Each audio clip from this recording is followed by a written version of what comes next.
하겠습니다. 고린도 교회에는 여러 가지 문제가 많이 있었어요.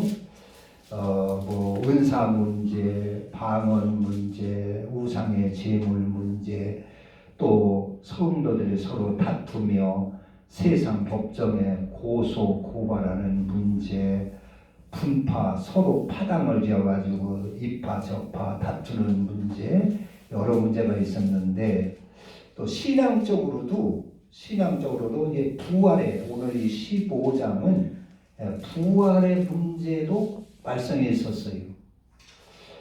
사도 바울이 분명하게 부활의 신앙을 전했는데, 부활을 부인하는 사람들이 교회에 있어가지고, 무슨 사람이 죽으면 끝나지 부활이 있느냐, 이런 사람들이 자꾸 생기는 거예요. 부활을 믿지를 못하는 거예요. 의심을 하는 거예요. 그래서 여기 12절에도 보면 그리스도께서 죽은 자 가운데서 다시 살아나셨다 전파되었거늘 너희 중에서 어떤 사람은 어찌하여 죽은 자 가운데서 부활이 없다 하느냐. 고린도 교회가, 그러니까 바울이 부활의 복음을 전했는데 그걸 믿지 아니하고, 사람이 어떻게 죽었다가 부활할 수 있느냐, 그리고 의심을 한다는 말이에요. 그런 사람들이 많이 생겨가지고 교회를 어지럽히고 그 믿음을 흔들리게 만들고 그런다는 말이에요. 혹시 우리 가운데도 부활을 아직 잘 믿어지지 않는 분이 있나요? 부활. 여러분들 다 부활, 이 세상 떠난 후에 주님이 재림하실 때 부활할 것을 믿습니까? 네. 믿으면 아멘 하시기를 바랍니다. 네. 아마 오늘 이 고린도전서를 하나님이 이 성경에 기록해 놓고 15장을 기록해 놓고 이렇게 하는 것은 부활을 잘 못 믿는 사람들이 많이 있기 때문에 그런 것 같아요. 그전이나 지금이나 통계적으로 보면은 부활 못 믿는 사람들이 많이 있는 걸로 나옵니다. 교인들 가운데. 어떠한 바울, 그래서 이 문제를 가지고 아주 속상하고 이래가지고, 어찌하여 너희들 부활을 못 믿느냐, 어찌하여 못 믿느냐. 만약에 우리 죽었다가 우리에게 부활이 없으면 예수 그리스도께서도 부활하지 않으셨을 것이다. 않았을 것이다. 만약에 부활이 없다면 우리의 신앙이, 믿음이 다 헛된 것이다. 부활이 없다면 나는 여러분들에게 거짓말을 한 사기꾼이나 같을 것이다. 그리고 만약에 부활이 없다면 우리 예수 믿는 사람들은 가장 불쌍한 사람이 될 것이다. 부활이 있을 줄 알고 하늘의 소망을 들고 여러 가지 참고 인내하며 아주 고상을 하며 핍박을 받아가며 이렇게 믿음 생활을 해왔는데, 부활이 없다면 그 얼마나 억울하느냐. 그리고 부활이 없다면 신앙생활 할 필요도 없지 않겠느냐. 죽고 말 것 같으면 먹고 마시고 마음대로 내 성질대로 내 고집대로 살고 말지, 뭐대로 하나님의 말씀대로 우리가 살려고 하겠느냐. 너희들 한번 생각해 봐라. 저런 씨앗 하나도 심으면 그것이 부활을 해가지고 싹이 나서 살아나가지고 그래가지고 나무가 되고 꽃이 피고 열매를 맺지 않느냐. 저런 하찮은 씨앗 하나도 그렇게 싹이 나서 부활을 하게 하나님이 하셨는데 왜 우리는 왜 하나님이 부활하지 않게 하셨겠느냐. 저런 구더기나 군뱅이 같은 것도 시간이 되면 그것이 부활을 해가지고 나비가 되고 해서 먹는 것도 꿀이 아니면 먹지 않고 앉은 자리도 꽃이 아니면 앉지도 않고 하는데 그런 거름더미에서 살던 그런 구더기도 그렇게 부활을 하는데 왜 사람이 부활이 없겠느냐? 응? 부활이 없겠느냐? 야, 너희들 가만히 생각해봐라. 그러니까 육체도 여러 가지가 있지 않느냐? 사람의 육체가 있고 또 땅에서 사는 짐승의 육체가 있고 땅에서 사는 짐승의 육체가 있고 그뿐만 아니라 저 하늘에서 날아다니는 새의 육체도 있지 않느냐. 그뿐이 아니라 저 물속에서 살고 있는 물고기의 육체도 있지 아니하느냐. 그러니까 하늘에서도 살 수 있는 육체가 있고 땅에서도 사는 육체가 있느니라. 육신은 땅에서 살지만 우리의 영의 사람은 하늘에서 살게 하셨느니라. 왜 이것을 믿지 못하냐? 내가 이것을 철저하게 너희들에게 증거했거늘 왜 이걸 믿지 못하느냐? 그리고 바울이 말하는 겁니다. 내가 너희들에게 복음을 전할 때 예수 그리스도가 우리를 위하여 십자가에 달려 죽으셨다가 죽으신 지 3일 만에 장사 지낸 지 3일 만에 부활하셔가지고 게바에게 보이시고 또 12 제자에게 보이시고 그리고 일시에 500여 명이나 되는 사람들이 보는 가운데서 하늘로 올라가시고 그리고 그 500여 명 중에 지금 절반도 다 절반이나 살아있다. 그리고 나도 만삭이 되지 못해가지고 난 것 같은 나에게도 주님이 나타나셨다. 살아계신 주님이 나타나셨다.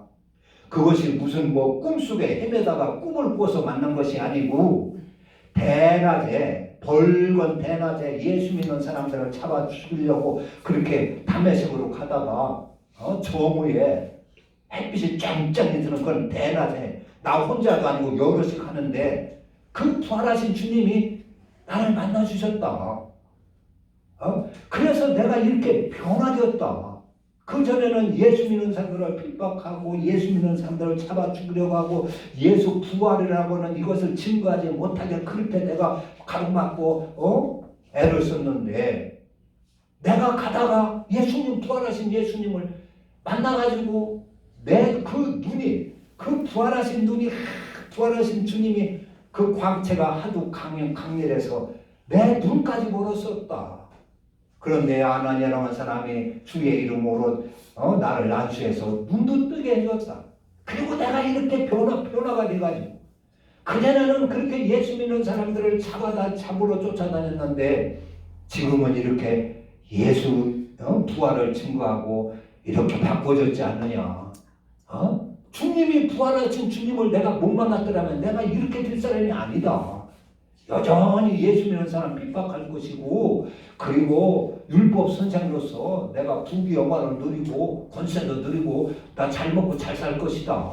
그런데 나는 지금 그런 거 다 버리고 감옥에 갇혀가며 매를 맞아가며 추위에 떨어가며 핍박을 받아가며 욕을 먹어가며 그러고 이렇게 증거를 하지 않느냐.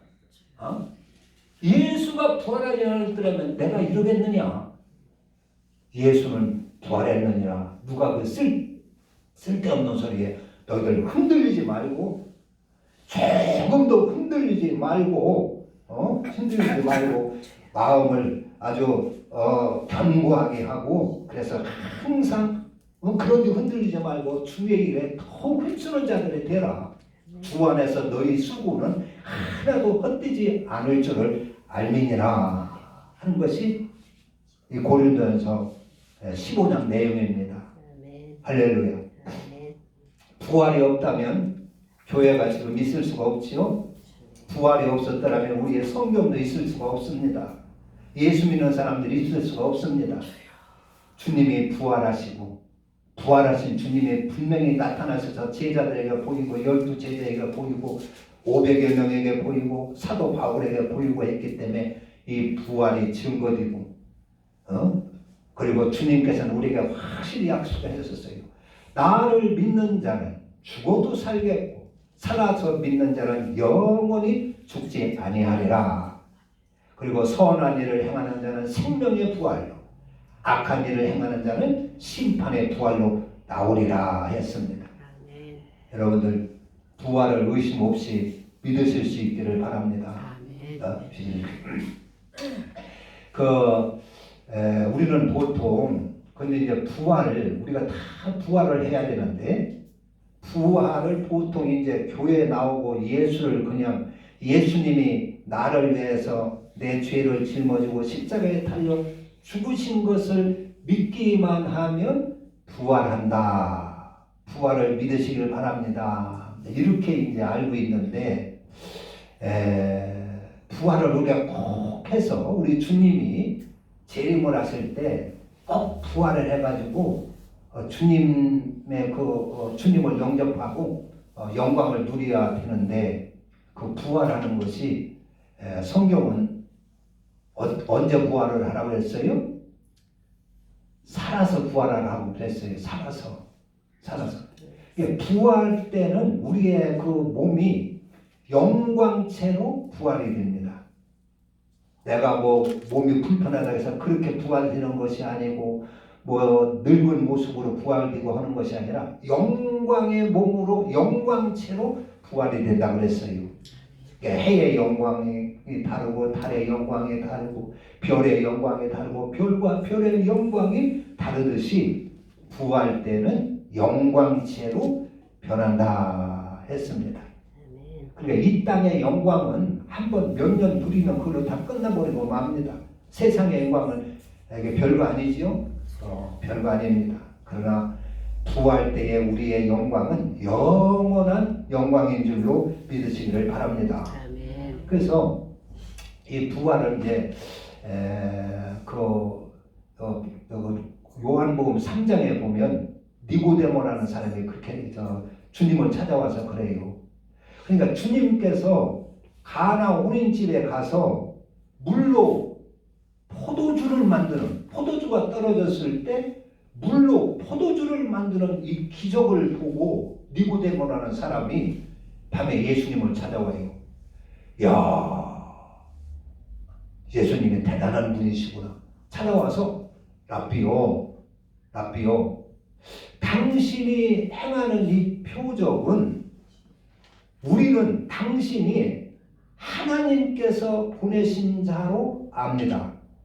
하늘에서 오신 분으로 믿습니다. 그것은 왜 그러냐면 당신이 하는 이 표적은, 기적은 하나님이 함께 하지 아니하면 절대로 사람으로서는 할 수 없는 일입니다. 라비어, 당신은 하늘에서 온 사람인 줄 믿습니다. 그러니까 예수님께서 그 말을 듣고 하는 소리가 뭐요? 니고데모야, 사람이 거듭나지 아니하면 하늘나라를 볼 수 없느니라 그랬어요.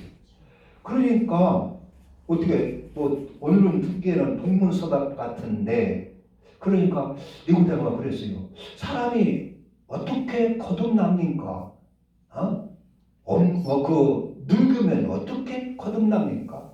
어떻게 다시 나는 겁니까? 어머니 뱃속에 들어갔다가 다시 나오는 겁니까?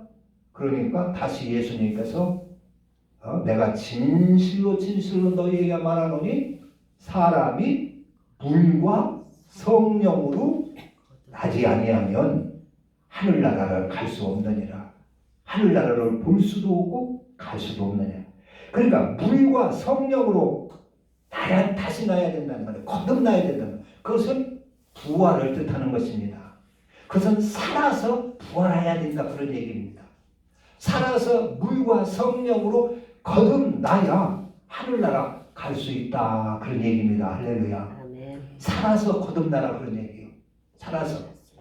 그러니까 물과 성령으로 거듭난다는 말은 물과 같이 남을 유익하게 해줄 수 있는 사람. 그리고 성령은 진리의 영입니다. 그러니까 진리로 거듭난 사람, 진리의 사람, 물과 같이 남을 유익하게 하고 진리의 사람으로. 진리가 뭐라고 그랬어요?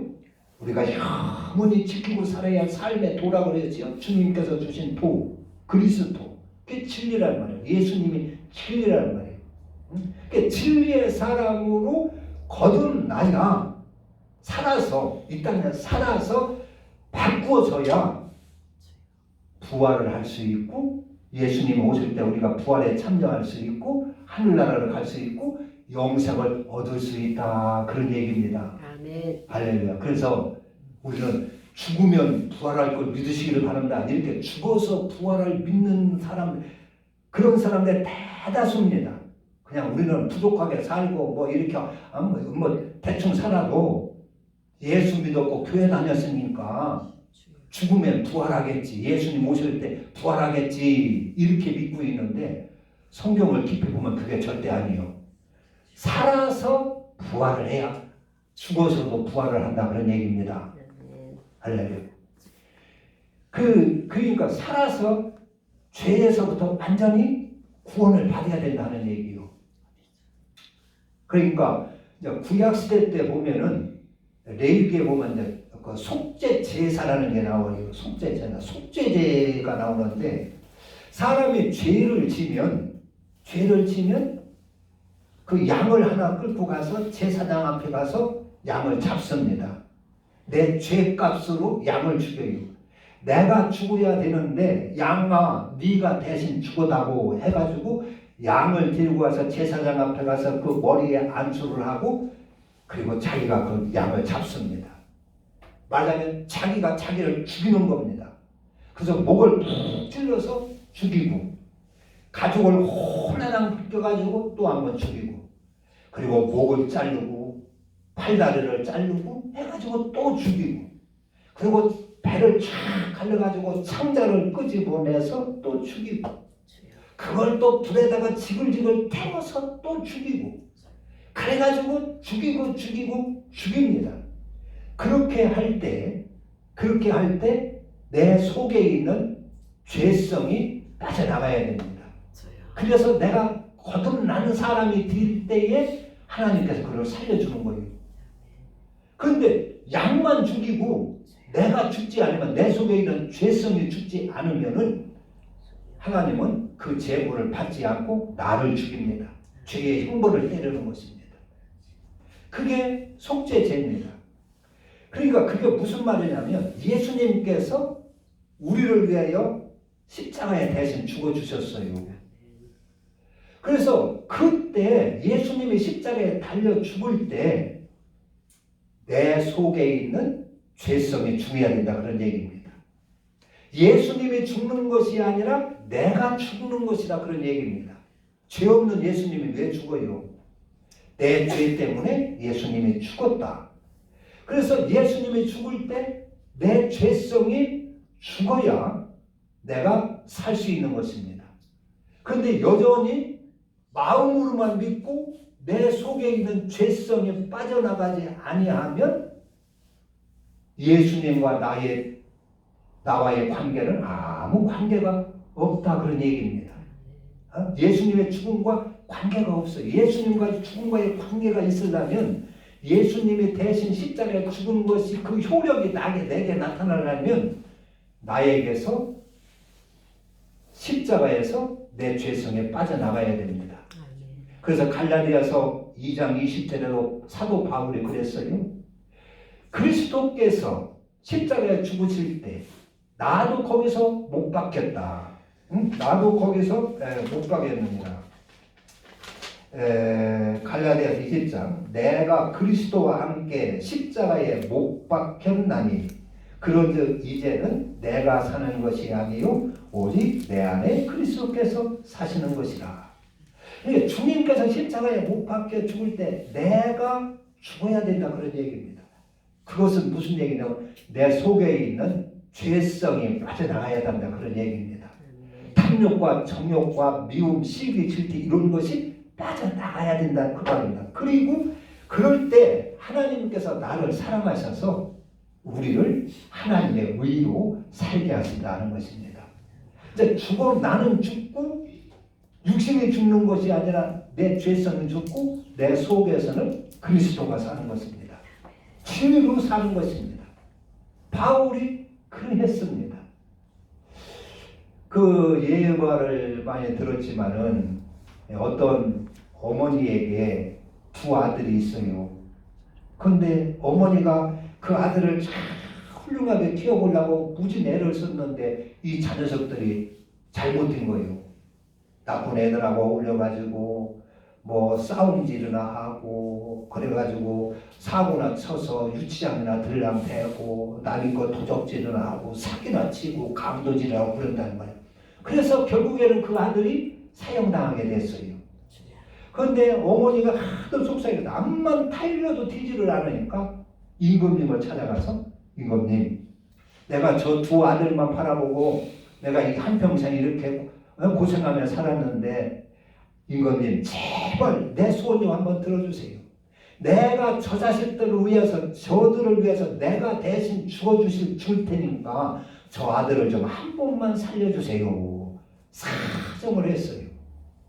그래서 마침내 임금님의 허락을 얻고 이 어머니가 대신 죽게 됐어요. 자식들이 죽어야 할 사형장에서 자식들은 살려놓고 자식들이 보는 눈앞에서 어머니를 사형을 시켰어요.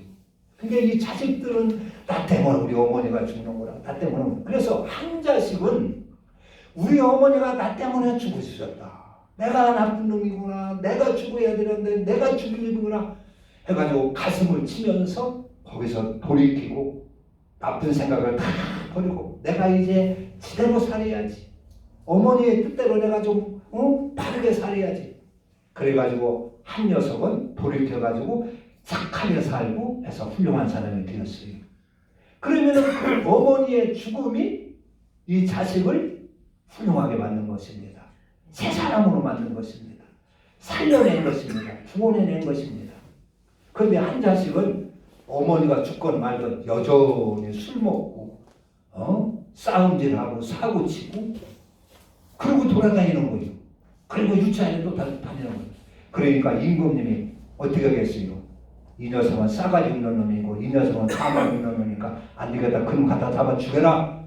그리고 죽이는 것이라 그런 얘기입니다. 그러니까 예수님이 죽을 때 예수님은 우리를 사람 만들고 살리려고 죽으신 것이지, 죽으신 것이지 그냥 무조건 우리 죄만 담당해서 우리 멋대로 살으라고 죽어주신 것이 아니다. 그런 얘기입니다. 그래서 예수 믿는 사람들은 예수로 인하여 다시 죄를 버리고 살아나야 됩니다. 부활을 해야 된다. 그런 얘기. 부활. 새 사람으로 거듭나고 부활을 해야 된다. 그 말입니다. 그럴 때 우리에게 천국도 갈 수 있고 주님이 오실 때 주님의 부활에 동참할 수 있고 하다 하는 것입니다. 이해가 되십니까? 할렐루야. 그래야 그게 진짜지요. 그런데 대다수의 믿음이 그렇지는 않아요. 그냥 마음으로 믿으면 뭐 다 되는 거 아니야. 우리 어떻게 우리가 그렇게 하나님 말씀대로 살고 그렇게 계명대로 살고 그래. 그렇게 못 살게 사람은 약해서. 거듭나지 않은 사람은 그렇게 합니다. 사람의 말씀대로 살 수 없다고 생각합니다. 그러나 거듭난 사람은 하나님의 말씀 안에 들어간 사람은 그게 말씀 안에 사는 것이 꿀송이 같은 거예요. 의와 진리로 주님이 주신 그 십자가의 도로 그리스도로 사는 것이 재미가 있는 거예요. 그래서 다윗 같은 사람은 하나님의 복도로 사는 것이 꿀송이와 같이 달다 그랬어요. 꿀보다도 더 달다 그랬습니다. 그러니까 거듭난 사람은 거듭나서 영의 사람이 된 사람은 하나님의 진리로 사는 것, 그리스도로 사는 것, 그 영적으로 사는 것이 기쁘고 재미있고 즐거운데 아직 거듭나지 못한 육의 상태라면은 사람이 어떻게 그렇게 살아? 어떻게 죄 안 짓고 살아? 이렇게 생각을 하고 로마서 8장에 보면 그래서 육의 사람은 하나님을 기쁘게 할 수도 없고 하나님 말씀에 순종하지 않는다 그랬습니다. 그러나 영의 사람은 영을 쫓아오고 영의 일을 행한다 그랬어요. 영의 일이라고 하는 것은 하나님의 의와 진리와 사랑과 온유와 겸손을 받아 사는 것을 영의 일이라고 하는 것입니다. 뭐 교회 일 막 하는 것이 아니라 영의 일은 그렇게 의와 진리로 살고 하는 것이요. 그러나 육의 사람, 육의 일은 세상으로 자꾸 빠져나갑니다. 세상에 좋아 보이는 것입니다. 세상의 영광을 쫓아가고 세상에 잘 먹고 잘 살고 내 기분대로 사는 것이고 내 즐거움대로 사는 것이고 그런 것이 육의 사람입니다. 그래서 부활은 꼭 있는데 부활에 참여를 하려면은 살아서 부활하라는 것입니다. 예수 그리스도 안에서 십자가에 내 죄성을 못 받고 그리스도로 다시 살아나야 한다는 것입니다. 아멘. 이것은 영원한 영광입니다. 할렐루야. 이것을 주신 것을 우리는 감사해야 됩니다. 이 영광, 이 부활의 생명을 우리가 얻을 수 있는 것을 얼마나 감사를 해야겠습니까? 꼭 살아서 우리가 이 땅에 살아 있을 때 그리스도 안에서 바울처럼 사도 바울처럼 꼭 이렇게 그리스도로 다시 거듭나서 부활의 영광에 다 참여할 수 있기를 주님의 이름으로 축원합니다. 아멘. 기도합니다.